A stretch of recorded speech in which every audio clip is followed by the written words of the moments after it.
አልበርት አንስታይን ምን ብለዋል? የማር ንቦች ከ5 ዓመት በላይ ቢጠፉ የሰው ልጅ ለመኖር አይችሉም። በሁለቱ በሚታዩ አይኖች የማይታዩ ሁለት የውስጥ አይኖች አሉ። ይሄን እንግዲህ የዛሬ 2 ዓመት ነው ብሔራዊ ቲያትር ያቀረብኩት። አሁን ይሄ ሳይንስ ምን ተብሎ ይጠራል ነው? ፓርቴኖጄኔሲስ ይባላል። ኢትዮጵያውያኑ ይሄ እሳቤ ነበራቸው። ፓርቴኖጄኔሲስን ያውቁ ነበረ። ያለ ዘር ርቢያቸው ቀደምት ኢትዮጵያውያን የደረሱበትን ምርጥ ሳይንስ ነው የምነግራችሁ።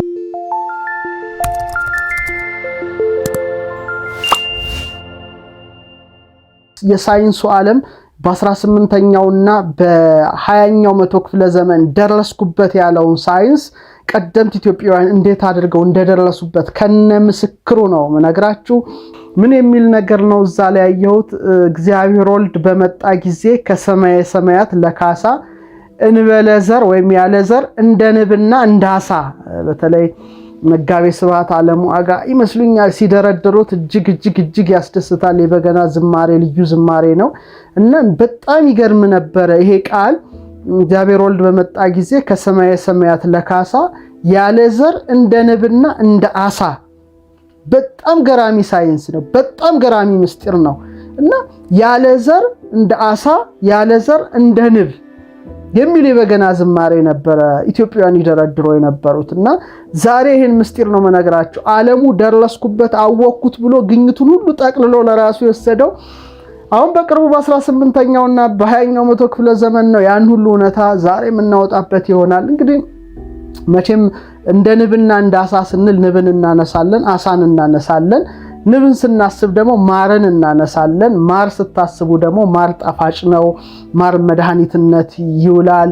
ማር ብዙ መንፈሳዊ ምስጢሮችን ያመለክታልና ድሮ ሕፃናት ሲጠመቁ ማርና ወተት ያቀምሷቸው እንደነበር አንድ ብራና ትልቅ ብራና መጽሐፍ ላይ አንብቤ ያለውና ይገርመኝ ነበረ። ምንድነው ይላል? እንተ ታውዛ ሊበው ማር ሐሊብ ወተትና ማር ወደምታፈስ ወደ ገነት ትገባለህ ሲሉ ይላል። ይሄ እንግዲህ የጥንት ስርዓት ላይ ነበረ። ሌላው ስለ ማር ሳነሳት እዚህ የሚለኝ የገነት ዛፍ የሕይወት ዛፍ የምትባለው ታላቋ ዛፍ ናት። ያቺ የሕይወት ዛፍ ወይም ትሪ ኦፍ ላይፍ የምትባለው ፍሬዋ እንደ ሮማን ፍሬ የተነባበረ ሲሆን ከስሯ ደግሞ ከወተት የሚነጣ ከማር ይልቅ የሚጣፍጥ የሕይወት ውሃ ከስሯ ይፈሳል። በዕፀ ሕይወት በአራቱ ማዕዘኖቿ ላይ ኤጲፋኒዮስ እንዳለው 4 ታላላቅ እጽዋት አሉ። በዛ ውስጥ ጊዮን፣ ኤፌሶን፣ ጤግሮስ እና ኤፍራጥስ የሚባሉ የወተት ወንዝ፣ የዘይት ወንዝ፣ የወይን ወንዝ እና የማር ወንዝ ይፈሳሉ። እና ከሚፈሱት ወንዞች መካከል አንዱ ማር ነው። ማርን ስናስብ ደግሞ ንቦችን እናስባለንና ስለ ንብና ስለ አሳ የሚገርም ነገር ነው። ኢቭን ስለ ማር ካላቸው ትልቅ ነገር የተነሳ ራሱ የጫጉላ ጊዜ ወቅትን ሃኒሙን ይሉታል ፈረንጆቹ ማለት ነው። ሃኒሙን ማለት ጣፋጭነቱ። በተለይ አንዳንድ ጥናቶችን ሳነብ በተለይ የዛሬ 4000 ዓመት ባቢሎናውያን ከሰርግ ቀጥሎ ያለ ወራቸው ነው ሃኒሙን የሚሉት። በተለይ የሙሽሪት አባት ለሙሽራው የፈለገውን የማር ጠጅ እንደ ቢራ አይነት የነሱ በእኛ የማር ጠጅ ይሰጠዋል። ባቢሎናውያን ደግሞ ዘመን ቀመራቸውን የሚከተሉት ሉናር ካሌንደር ጨረቃን ነው። በዚህ ምክንያት እንግዲህ የማር ወር ሲባል የማር ጨረቃ አሉት። የተጋቡበትን የመጀመሪያው ጣፋጭነቱን ለማሰብ ይህን እንደሰየሙት ጥናቶች ይጠቁማሉ። አንዳንዶቹ በ5ኛው መቶ ክፍለ ዘመን ተባለ ይላሉ።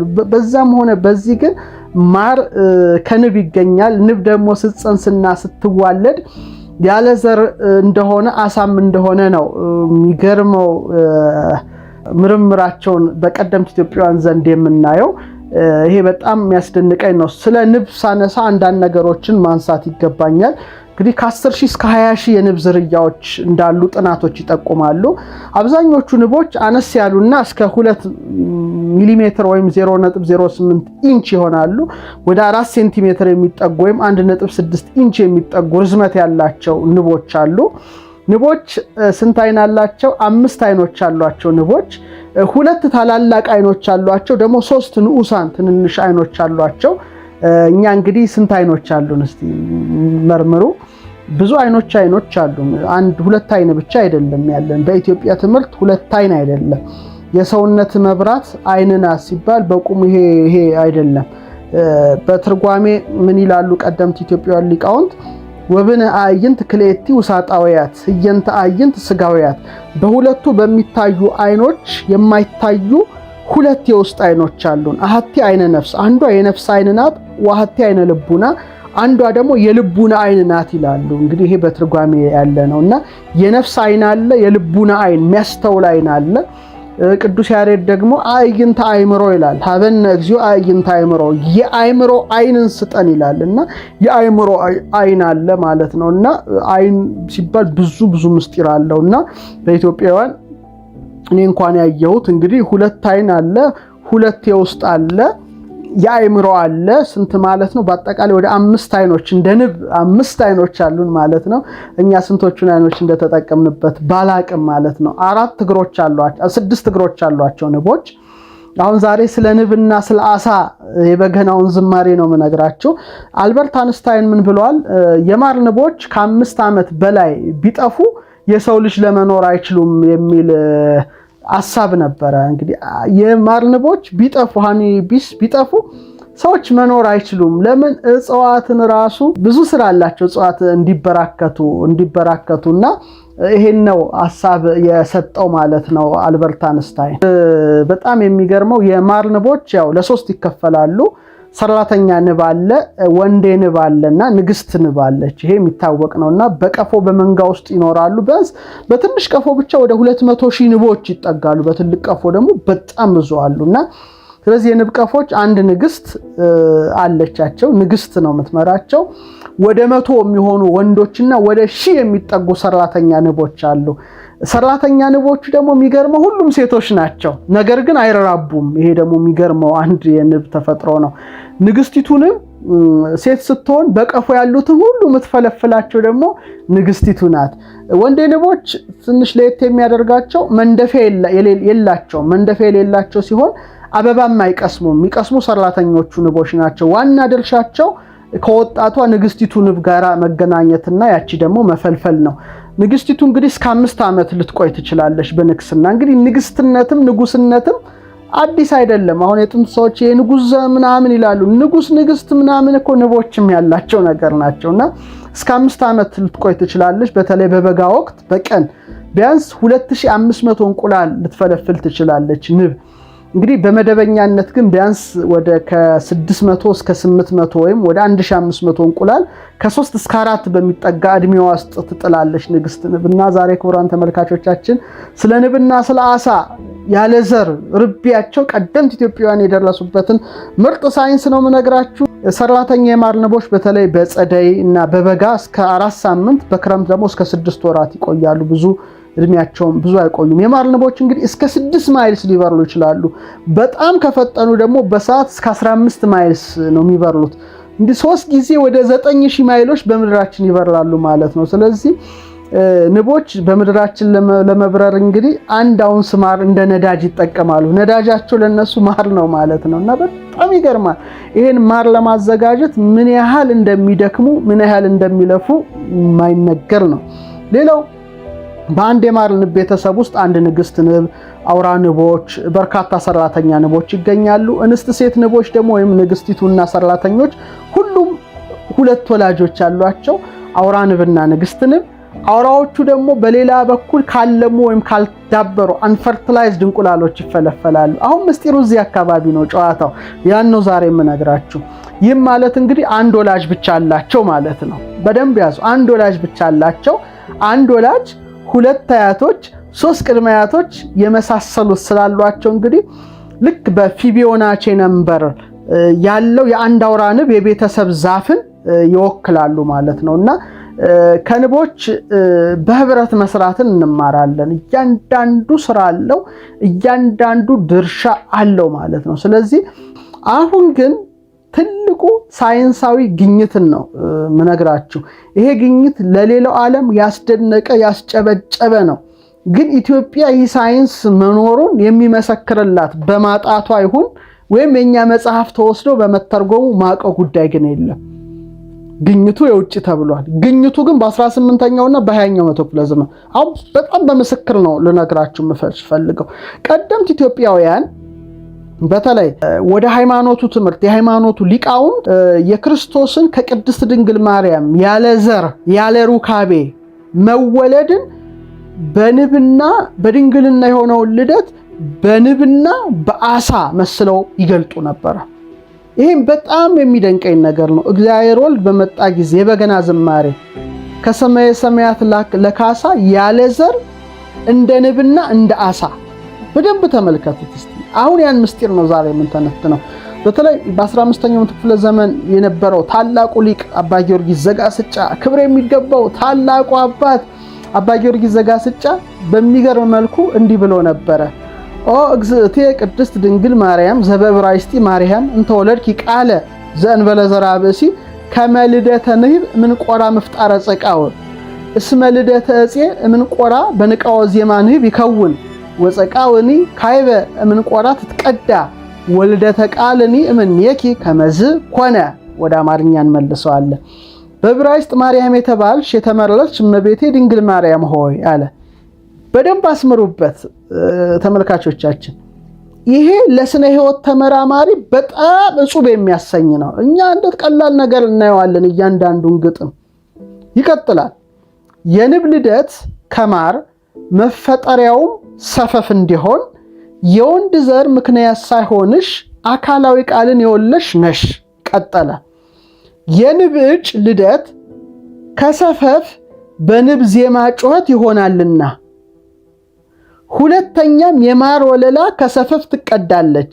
የአካላዊ ቃል ልደትም ከአንቺ እንዲሁ ሆነ ይላል። ተመልከቱ፣ እንዲሁ ሆነ። በጣም ነው የሚገርመው። ይሄንን እንግዲህ ልጆቼ ሳነበው ጸልይበት ሳድግ ንባብ ቤት ከዛ ስናድግ አሁን የተረዳሁት መረዳት ቀላል አይደለም፣ ቀላል ነገርን አይደለም እና ብዙ ምርምርን ብዙ ጥናትን የሚፈልግ ነው። እያንዳንዱ የራሱ የሆነ ትርጉም፣ እያንዳንዱ የራሱ የሆነ ምስጢር አለው። ስለዚህ ታላቁ ሊቅ አባ ጊዮርጊስ ዘጋስጫ የነበረው መቼ ነው? በ15ኛው ክፍለ ዘመን ዓለሙ ስለ ንብ ስለ አሳ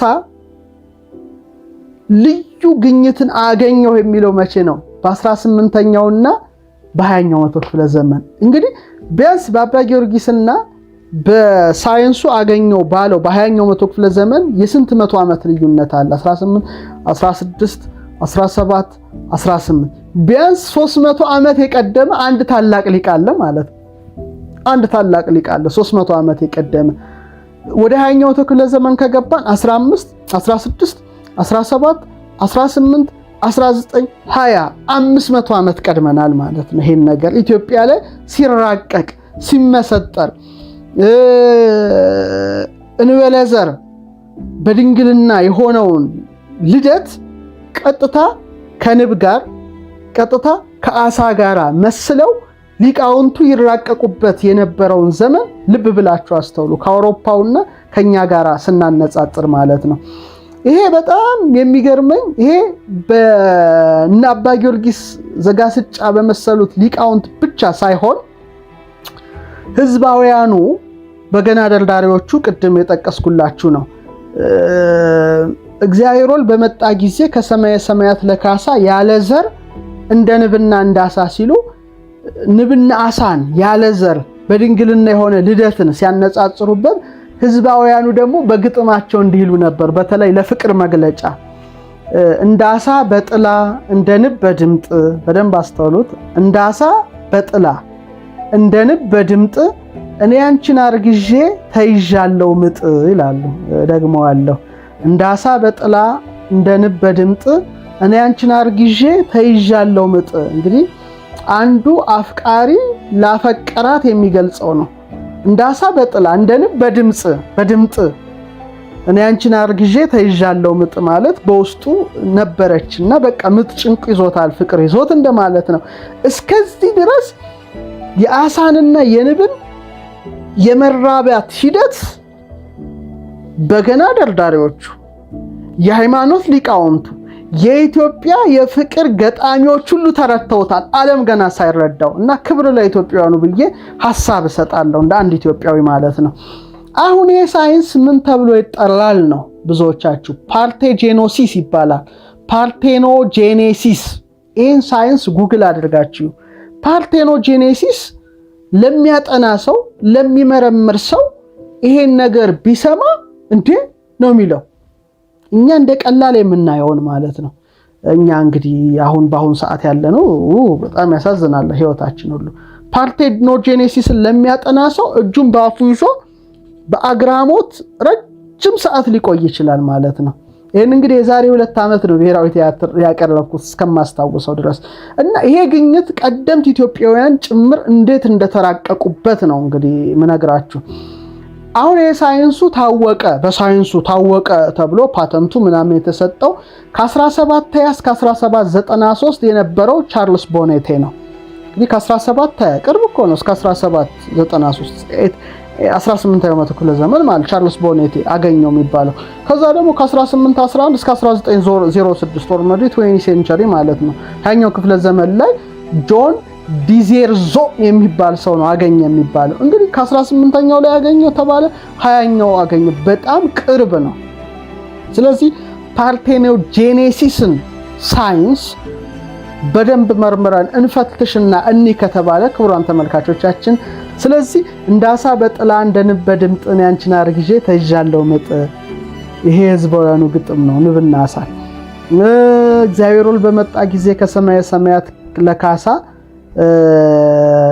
ያለ ዘር እንደ ንብና እንዳሳ እና አባ ጊዮርጊስ ደግሞ ገና በ15ኛው ክፍለ ዘመን ይሄን ሲራቀቁበት ኖረዋል ማለት ነው። አሁን ዓለሙ አወቀ የተባለው እንግዲህ አሁን በጠቀስኩላችሁ በ18ኛው እና በ20ኛው ክፍለ ዘመን ነው። አንዳንድ መረጃዎች ስለ ፓርቴኖጄኔሲስ ልንገራችሁ። እንግዲህ ፓርቴኖጄኔሲስ የተባለው የግሪክ ቃል ነው። በግሪክ እንግዲህ ፓርቴኖስ ማለት ድንግልና ማለት ነው። ፓርቴኖስ ማለት ጄኔሲስ ማለት ደግሞ ልደት ወይም ፍጥረት የሚል ትርጉም አለው። ልደት የሚባል ትርጉም አለውና ቃል በቃል ስትፈታው ቨርጅን በርዝ ማለት ነው፣ ወይም ከድንግልና ልደት እንደማለት ነው።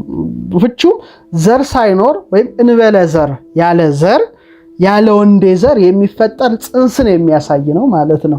ይሄ እንግዲህ ፓርቴኖጄኔሲስ የሚባል በጣም አስገራሚ የሆነ ሳይንስ ነው።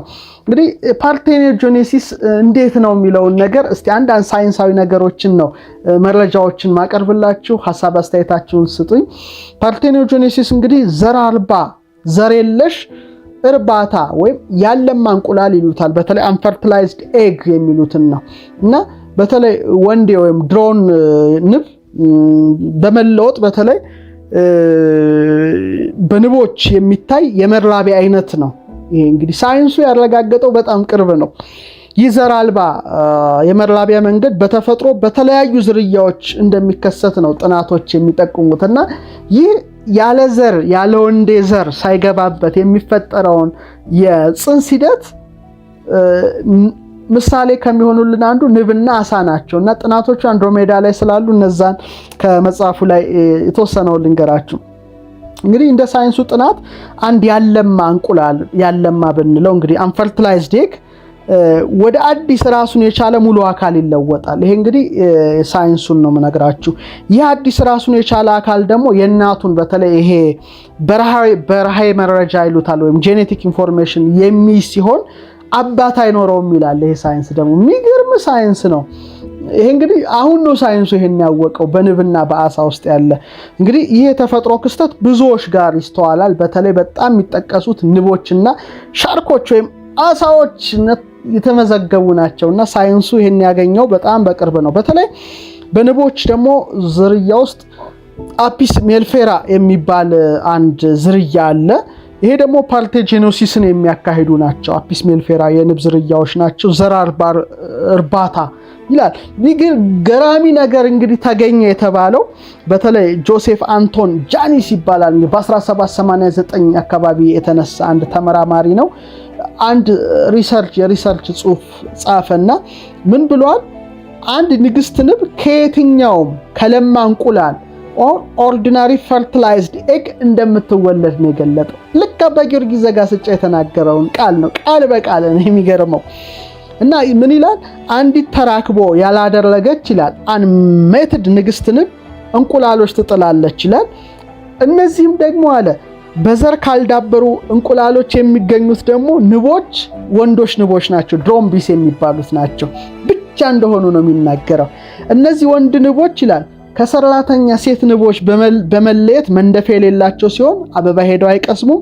ስራቸው ያልዳበረችውን ንግስት መገናኘት ነው። አሁን እዚህ ላይ እንዴት ነው ዝርያው ሲባል በማር ንቦች ዘንድ ያለውን ዘር አልባ የመራባት ክስተት ነው ፓርቴኖጀኔሲስን በተለይ ጆሴፍ አንቶን ጃኒስ የተባለው ቅድም የጠቀስኩላችሁ በ18ኛው መቶ ክፍለ ዘመን የተነሳ ነው እና ይሄ ግኝትም ለሱ ተሰጥቶታል። እንግዲህ በጽሁፉ ምን ብሏል? አንሜትድ የሆነች ወይም ተራክቦ ያላደረገች ንግስት ንብን በማሳደግ ሙከራ አደረገ። እንዴት ነው ሊፈለፈል የሚችለው? ቅድም ወልደ ተቃልኒ ምኔኪ ከመዝ ኮነ አባ ጊዮርጊስ ዘጋስጫ ወልደ ተቃልኒ ምኔኪ ከመዝ ኮነ እና ይሄ ተመሳሳይ ነው።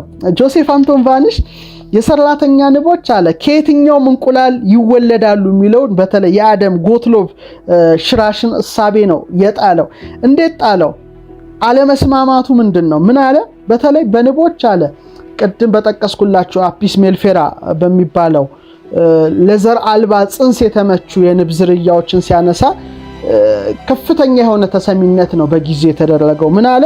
ተራክቦ ያላደረጉ እግዚአብሔር ያሳያችሁ ምንም አይነት ከወንዴው ጋር ግንኙነት ያላደረጉ ንግስት ንቦች እንቁላል እንደሚጥሉና ከነዚህ እንቁላሎች ደግሞ ትናንሽ ወንዶች ንቦች እንደሚፈለፈሉ አረጋገጠ። እንግዲህ ንግስቲቱ ምንም ተራክቦ አላደረገችም ወይም ዘር አልተቀበለችም፣ ግን ወንዶች ንቦችን ድሮምቢስን ትፈለፍላለች አለ። ይህ በጣም የተገኘ ግኝት ነውና ዓለምን ያስጨበጨበ ግኝት ነው። እግዚአብሔር ወልድ በመጣ ጊዜ ከሰማይ ሰማያት ለካሳ ያለ ዘር እንደ ንብና እንደ አሳ። ይህ በጣም ግሩም ነው። እንደ አሳ በጥላ እንደ ንብ በድምጥ እኔ አንቺን አርግዤ ተይዣለሁ ምጥ። የአባ ጊዮርጊስ ደግሞ የተራቀቀ ነው፣ ቅድም የጠቀስኩላችሁ ነው። ስለዚህ ፓርቴኖጀኔሲስ የሚባለው የዘር አልባ መራባት በተፈጥሮ ያልተለመደ ከስንት አንድ ጊዜ የሚከሰት ክስተት ቢሆንም ለበርካታ ዝርያዎች ደግሞ በተለየ መልኩ የመራቢያ ተመራጭ መንገድ እንደሆነ አንድሮሜዳ ላይ ጠቅሰነዋል። ለምሳሌ የማር ንቦች ሃኒቢስ አንፈርቲላይዝድ ኤግ ወይም ካለሙ እንቁላሎች ሲፈለፈሉ በንብ ይሄ መንጋው ኮሎኒስ በዘር ከለሙ እንቁላሎች ደግሞ ፈርቲላይዝድ ኤግ ደግሞ የሚገኙ ሴቶች ናቸው።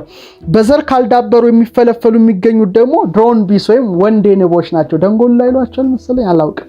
እና ወንዴ ንቦች ናቸው። ስለዚህ ንግስቲቱ ንብ ምንም አይነት ዘርን ሳትቀበል ወንዶች ንቦችን ስትፈለፍል ታይቷል ማለት ነው። ይሄ በጣም ከእንቁላሉ የሚገርም ነው። እንግዲህ ይሄ በስነ ህይወት አጥኞች ዘንድ ሃፕሎይድ ፓርቴኖጀኔሲስ ይባላል። ሃፕሎይድ ዝርዝሩን አንድሮሜዳ ላይ በፉትኖት አይ ቲንክ አስቀምጠናል። ሃፕሎይድ ፓርቴኖጀኔሲስ ይባላል። ከአንፈርቲላይዝድ ኤግ ወይም ካለማ ማለት እንችላለን እንቁላል ይገኛል። በዘር ከለማው እንቁላል ቢያንስ በግማሽ ቁጥር ያነሱ ሀብለ በራሄዎች አሉት። ሌላው የሃፕሎይድ ንብ ኤክስኦ ክሮሞዞም የሚል የጾታ ስያሜ ሲኖረው ይህ ንብ ወንዱ ድሮን ወይም ሜል ድሮን የሚኖረው ነው። ለየት ያለ ደግሞ የጄኔቲክ ስትራክቸር አላቸው። ኤክስኦ የሚል የሃፕሎይድ ማለት ክሮሞዞሞች አሏቸው፣ ዘረመል አሏቸው። ሌላ ደግሞ ሴት ንቦቹ ደግሞ በተመሳሳይ መልኩ በራያቸው ግን ቁጥራቸው 2 እጅ ሲኖራቸው በ2 ኤክስ ሀብለ በራዮችና በተለይ ደግሞ ሴት ንቦችን ስንመለከት እጩ ይሄ የንቡ እጭ ቅድም አባየው እንቆራ ይላል፣ ጸቃው ይላል፣ የማር ወለላ ምንቆራ ከሰፈፉ ይቀዳል የሚለውን ቃል ነው እዚህ ቃል በቃል የሚለው እና ሴት ሰራተኛ ንቦች ወይም እጩ በቂ ምገባ ከተደረገለት ንግስትን መስራት ወይም ማስገኘት ይችላሉ። የንቦቹን እንግዲህ ይሄን ይመስላል ማለት ነው። እንደነ ቅድም እንደጠቀስኳቸው እንደ ጆሴፍ አንቶን ቫኒሽ ጥናት ከየትኛውም እንቁላል ይወለዳሉ የሚለውን ደግሞ እነ አደም ጎትሎብ ሽራሽ በፍጹም አይደለም ብለው ወደ እና አባ ጊዮርጊስ እሳቤ፣ ወደ በገና ደርዳሪዎቹ እሳቤ፣ ወደ ኢትዮጵያ ህዝባውያኑ ግጥም እሳቤ ነው ቀጥታ ያወረደውና በተለይ አፒስ ሜልፌራ የተባሉት የንብ ዝርያዎች ፓርቴኖጀኔሲስን ለማካሄድ በጣም አስገራሚ እንደሆኑ በተለይ ንግስት ንቦች እንቁላሎች እንደሚጥሉ እነዚህም እንቁላሎች ደግሞ ትንንሽ ወንዶችን ንቦች እንደሚፈለፍሉ ወይም ደግሞ አንፈርቲላይዝድ ኤግ ካለሙ እንቁላሎች ጭምር እንደሚፈለፈል እንግዲህ በስፋት ነው የሚጠቀሰው። ስለዚህ ቀደምት ኢትዮጵያውያን በተለይ እነ ጊዮርጊስ ዘጋስጫ ይሄን የመሰለ መራቀቅ ነበራቸውና ሃይማኖታዊ ምሳሌን ሲሰጡ የቅድስት ድንግልን ያለ ዘር ያለ ሩካቤ በድንግልና የሆነ ልደትን ሲናገሩ ከንብ ጋር መስለው መናገራቸው ምን ያህል ተፈጥሮን እንዳወቁ ምን ያህል ተፈጥሮን እንደመረመሩ ምን ያህል በስነ ህይወቱ ሳይንስ ውስጥ መጥቀው እንደነበረ የሚያሳይ ነውና የሚያሳዝነው ግን አንድም የስነ ህይወት የባዮሎጂ የኢትዮጵያ መጽሐፍ ውስጥ ይሄ ግኝት ግን አልተጻፈልንም።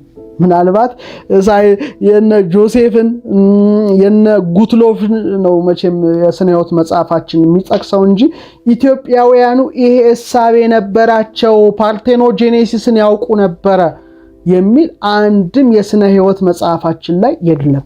ከእንግዲህ ባዮሎጂ ከተጀመረ እስከ ዩኒቨርሲቲ ሌቭል አለ ብዬ አላምንም፣ የለምም፣ አይቻላቅም። ምናልባት አሁን በተአምር ካልተጨመረ ወደፊት።